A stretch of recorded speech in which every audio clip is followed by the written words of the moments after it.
안녕하세요. 미국 마스터입니다. 이전 영상에서는 애틀랜타의 장점에 대해서 알아보았는데요. 어느 곳이든 항상 장점만 있지는 않겠죠. 어떤 이들에게는 별것 아니지만 누군가에게는 굉장히 치명적인 단점도 분명히 있을 수 있을 것입니다. 그래서 어떤 사람들은 장점만 듣고 애틀랜타로 이주나 이민을 결정했다가 굉장히 큰 후회를 하며 2-3년 만에 다시 돌아오는 경우도 꽤 있고요. 그럴 경우 시간도 날아가고 돈도 날아가고 마음도 상처 입게 됩니다. 그러시지 않도록 오늘은 애틀랜타의 단점에 대해서도 상세히 이야기 드려보려 하니 꼭 끝까지 시청해 주시고 균형 잡힌 시선으로 애틀랜타를 바라볼 수 있기를 바라겠습니다. 애틀랜타의 치명적인 단점 첫 번째, 바로 꽃가루 알러지입니다. 꽃가루? 알러지? 이런 것을 치명적인 단점이라고 이야기하지? 싶으실 수도 있는데요. 결코 그렇게 쉽게 넘어갈 사항이 아닙니다. 알러지가 심해서 1년에 한 번씩 봄에 스테로이드 주사를 맞는 분들도 굉장히 많이 계시고요. 알러지가 원래 없었는데 여기 와서 알러지가 생겨서 고생하시는 분들도 정말 많습니다. 보통 2월 말부터 꽃가루 날림이 시작되는데요. 정말 심합니다. 봄에는 아침에 집 밖에 나가면 밤새 누가 차에다가 노란 페인트 가루를 뿌려놓은 것처럼 범벅이 되어 있습니다. 거기에 손으로 글씨를 쓸 수 있을 정도예요. 그런데 그게 특별한 하루에 벌어지는 일이 아닙니다. 2월 말부터 6월까지 이 시즌에는 굉장히 자주 그래요. 트리폴린이라고 불리는 나무 꽃가루, 그래스폴린이라고 불리는 각종 풀 꽃가루뿐만 아니라 고초열을 유발한다는 레그위드 폴른 등 3가지 꽃가루들이 뒤섞여 날리면 어른아이 할 것 없이 콧물 줄줄 재채기로 몇 달을 보내게 됩니다. 과장이라고 느끼시는 분들은 구글에 조지아 폴른이라고 검색해 보시면 제 말이 어떤 의미인지 아실 거예요. 근데 이 시즌만 그런 게 또 아닙니다. 거의 1년 내내 그렇다고 느껴지기도 해요. 애틀랜타는 겨울 일교차가 큰데요. 그러다 보니 따뜻한 날에 꽃들이 또 잠깐 폈다가 꽃가루를 날리고 하기 때문입니다. 어디 가서 살지? 라고 했을 때 대부분 일자리라거나 아이 교육이라거나 집값이라거나 이런 부분들을 주로 고민하시는데 꽃가루 무시하시고 오셨다가 정말 큰 코 다쳐서 돌아가시는 분들 많이 봤습니다. 꼭 진지하게 살펴보시기를 말씀드리는 바입니다. 애틀랜타의 단점 두 번째, 바로 심심 그 자체라는 것입니다. 갈 곳이 없어도 너무 없습니다. 물론 아예 없지는 않습니다. 자타가 공인하는 애틀랜타 최고 관광지인 조지아 수족관이 있거든요. 미국에서 가장 큰 실내 수족관으로 고래상어, 흰돌고래, 대왕쥐 가오리 등을 실제로 볼 수 있는 것으로 유명합니다. 전 세계적으로도 고래상어는 일본의 가이유칸, 대만의 예류 해상공원 수족관을 제외하면 여기에서밖에 볼 수 없습니다. 대왕쥐 가오리 역시 세계적으로 오직 4곳의 수족관에서만 볼 수 있는 희귀한 생물이고요. 또 그 수족관 옆에는 월드 오브 코카콜라라는 코카콜라 매니아들의 성지가 있기도 하고요. 그 외에 스톤 마운틴도 유명한 산입니다. 그런데 문제는 이 3가지가 끝이라는 겁니다. 정말 그 밖에 아무것도 없습니다. 어떤 분들은 플로리다에 놀러가면 된다고 하는데요. 차로 8시간 거리입니다. 캘리포니아 사시던 분들은 정말 공감하실 텐데요. 캘리포니아에서는 당일치기로 혹은 짧은 트립으로 갈 만한 곳들이 정말 많습니다. 바다를 보러 가기도 하고 서핑도 하고 반대로 스키, 스노우보드를 타러 눈 덮인 산으로 갈 수도 있고 자연 국립공원도 정말 많고요. 디즈니랜드, 유니버셜 스튜디오 등 다 즐기기 어려울 정도로 즐길 거리가 많은데요. 애틀랜타는 딱 정반대입니다. 애틀랜타 사시는 분들이 인정하기도 하면서 또 인정하기도 싫어하는 표현이 시골 같다는 표현인데요. 솔직히 그런 느낌이 들 수밖에 없습니다. 아이도 어른도 뭐 할 게 없습니다. 딱 생활하기만 좋다고 표현하기도 할 정도고요. 그래서일까요? 애틀랜타에는 교회가 정말 많습니다. 그 제한된 지역에 한인교회만 350개가 넘는다고 하는데요. 주말에 교회 생활에 집중할 수밖에 없는 환경이라서 그렇다고 보시는 분들도 계십니다. 애틀랜타의 단점 세 번째는 바로 인종차별입니다. 애틀랜타는 흑인 인권운동가 마틴 루터 킹의 고향이기도 합니다. 흑인 인권 역사에 정말 중대한 역할을 한 도시가 바로 애틀랜타인데요. 그런데 이는 그만큼 고통받는 흑인 인구가 많고 또 인종차별이 심각했다는 것을 증명하기도 합니다. 기본적으로 백인과 흑인 간의 인종차별이 매우 심각한 수준이었고 상처가 있는 도시입니다. 현대에 이르면서 많은 부분 해결이 되기도 했지만 여전히 완전히 극복되지는 못한 모습이고요. 덧붙여 애틀랜타에 아시안들이 늘어난 게 그렇게 오래되지 않았습니다. 그러다 보니 백인에게도 흑인에게도 차별받는 아시아인들의 고충이 상당한 편입니다. 한인타운에만 한정해서 살아가면 그나마 낫지만 주거는 한인타운에 하더라도 결국 일자리는 한인타운 밖에 있는 경우가 대부분일 것이고 그럼 한인타운 밖으로 노출된 삶을 살 수밖에 없습니다. 그때 아시아인으로서의 자신을 대하는 외부의 시선과 행동들을 겪어내야 하는 어려움이 있게 됩니다.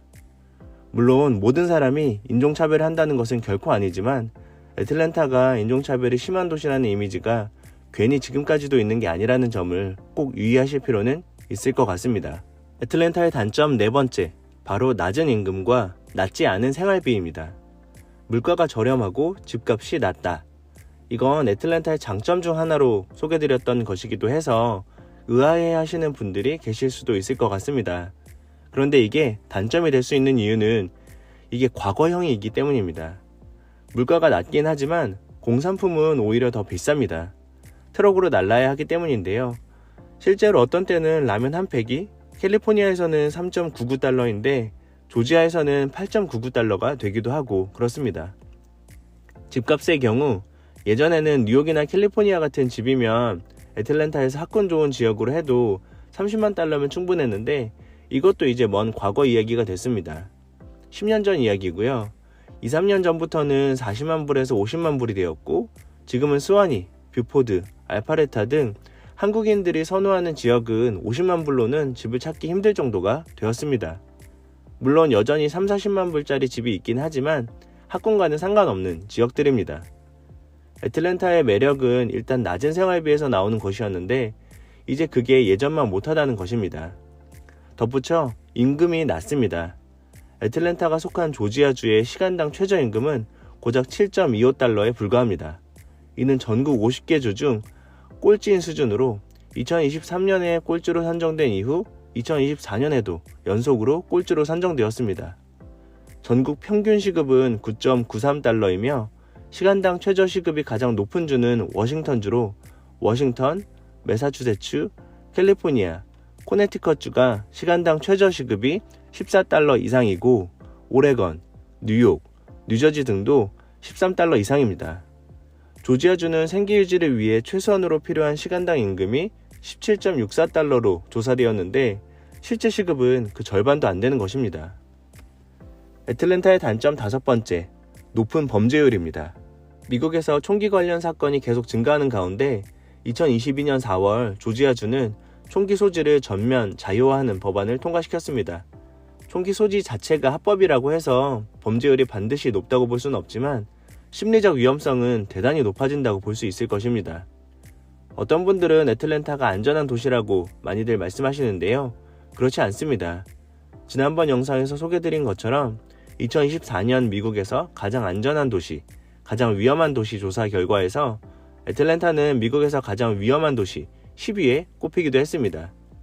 물론 한인들이 많이 사는 지역은 상대적으로 안전하긴 하나 앞서 말씀드린 것처럼 주거는 한인타운에서 하더라도 일은 한인타운 밖에서 해야 하는 경우가 대부분인데 그렇다면 매일 출근할 때마다 위험을 감수할 수밖에 없는 것이죠. 애틀랜타의 단점 여섯 번째, 교통 문제입니다. 애틀랜타는 원래 교통체증이 고질적인 문제였습니다. 다운타운 프리웨이는 85번 하이웨이 하나뿐이다 보니 교통체증은 늘 있어왔던 문제였는데 최근 애틀랜타 인구 유입이 늘면서 도로는 그대로인데 운행 차량만 늘어서 트래픽이 아주 난리도 아닙니다. 예전에는 출퇴근 시간 딱 그때만 막혔다면 이제는 밤낮으로 막히는 느낌입니다. 심지어 아침에는 새벽 5시, 6시에도 막히기 시작합니다. 그런데 이건 LA나 뉴욕처럼 이미 미국을 넘어 전 세계적으로 교통체증 문제를 겪는 곳에서 오신 분들 입장에서는 그다지 크게 느껴지지는 않는 수준이기는 할 텐데요. 그렇지 않은 사람들은 교통체증의 스트레스를 느끼지 않을 수 없을 거예요. 그리고 어느 대도시나 그렇지만 애틀랜타 시민들의 운전 매너도 썩 좋지는 않습니다. 고속도로에 끼어들기나 과속은 빈번하게 발생하고요. 실제로 애틀랜타는 미국에서 LA, 필라델피아, 세크라멘토에 이어 가장 공격적으로 운전하는 도시로 선정된 바가 있습니다. 추가적으로 한국행 직항 비행기가 있다는 게 애틀랜타의 장점이긴 하지만 가격이 좀 양아치입니다. 대한항공이랑 델타항공이 있는데 둘이 거의 독점 담합 같은 느낌이라 가격 경쟁도 없이 그냥 부르는 게 값인 느낌입니다. LA나 뉴욕 등 다른 직항과 비교해 거의 1.5배에서 2배가량 더 나가요. 애틀랜타의 단점 7번째, 눈입니다. 애틀랜타는 기본적으로 온화한 기후여서 눈은 잘 오지 않습니다. 1년에 한 번 정도 수준입니다. 그렇지만 3, 4년에 한 번꼴로 꽤 눈이 오는 경우들이 있는데요. 이럴 때 도시가 전혀 대비가 되어 있지 않습니다. 몇 년 전에는 쌀에게 눈 같은 게 날린 적이 있는데 그 정도로 그냥 학교를 휴교 때려버리더라고요. 눈이 한 2인치 정도만 와도 도시가 정지하는 수준입니다. 학교는 닫히고 도로는 폐쇄되고 동네 상점에 물, 우유, 시리얼 같은 것들이 동납니다. 선벨트 지역은 워낙 따뜻한 동네다 보니 전혀 대비책이나 인프라가 구축되어 있지 않기 때문에 소금을 뿌린다거나 그런 액션도 없이 그냥 얼어버리고 그 위에서 사고가 계속 나게 됩니다.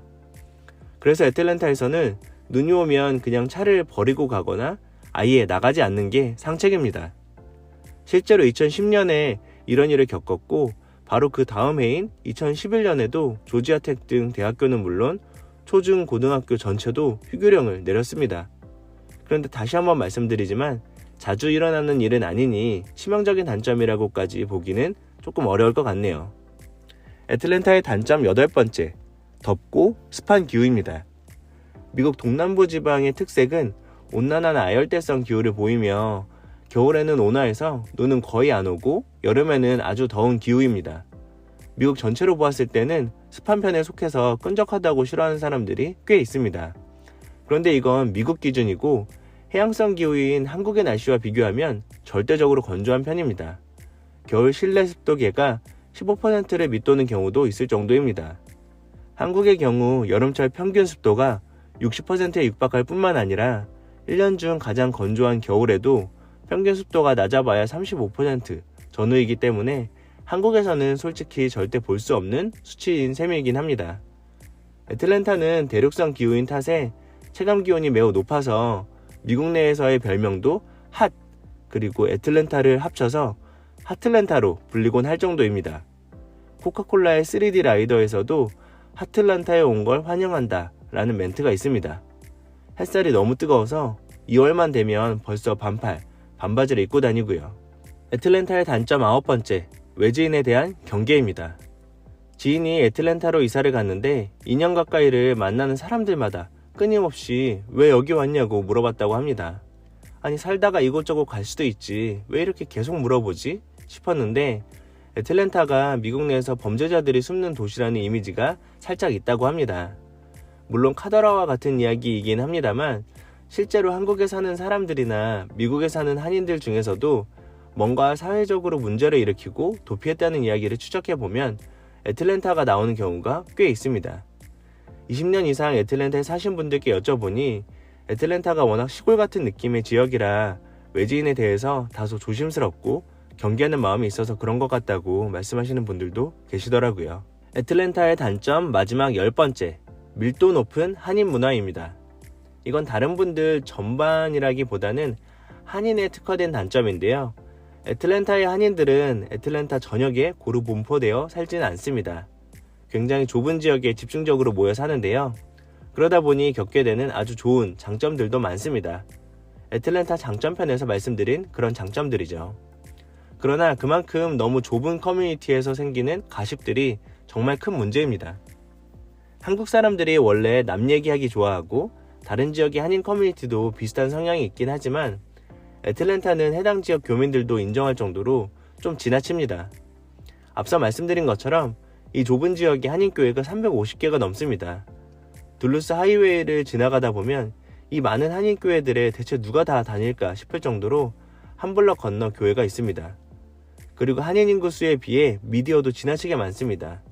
한인 TV, 라디오, 신문사, 인터넷 뉴스 사이트 등 정말 많은데요. 오히려 이 때문에 한인 사회 내에서 가십에 휘둘리고 적이 만들어지는 경우도 많습니다. 한인 비즈니스 하시는 분들이 A미디어에는 광고를 내고 다른 곳에는 안 내면 괜히 다른 곳에서 헐뜯는 기사를 내보내기도 하고요. 뭐랄까 한인들 사이에 정과 사랑이 넘치기도 하지만 동시에 쪼잔하고 치사한 짜잘한 것들이 너무 사람을 피곤하게 한달까요? 파리바게뜨, 뚜레쥬르, 하얀 풍차, 트리스토리, 모짜르트 등등 빵집이 많은 이유가 카페에서 남 얘기하는 게 애틀랜타 사람들 낙이어서 그렇다고 우스갯소리로 말씀하신 분도 봤습니다. 덧붙여 한인 상권이 잘 되어 있다는 같은 결에서 음지 문화 역시 큰 문제입니다. 룸사롱이라고 하죠. 애틀랜타에 룸사롱이 가장 많았을 때에는 15개나 있었다고 합니다. 노래방도 10개가 안 되는 곳에 룸사롱 15개가 웬 말인가요? 호스트바도 4개나 있었다고 하고요. 결국 이런 곳에서 살인사건이 일어나고 그랬습니다. 지금은 좀 줄긴 했습니다만 여전히 꽤 있습니다. 참 부끄러운 모습이죠. 이상 오늘은 애틀랜타의 단점에 대해서 이야기해보았습니다. 이 영상은 애틀랜타가 무조건 나쁜 곳이라고만 말하기 위해 만들어진 것은 결코 아닙니다. 장점 영상에서도 말씀드린 것처럼 어느 도시나 항상 장점과 단점이 공존하는데요. 보통 사시는 분들은 좋은 점을 많이 말씀하시고 밖에 계신 분들은 단점만 이야기하는 경우가 많더라고요. 그래서 조금은 더 균형 잡힌 시선으로 바라볼 수 있어야 인생에 있어서 중요한 이주의 결정을 최대한 잘할 수 있지 않을까 하는 마음으로 장점 영상과 단점 영상을 만든 것이니 참고해 주시면 감사하겠습니다. 오늘의 영상은 여기까지고요. 유익하게 보셨다면 구독과 좋아요를 부탁드리겠습니다. 감사합니다.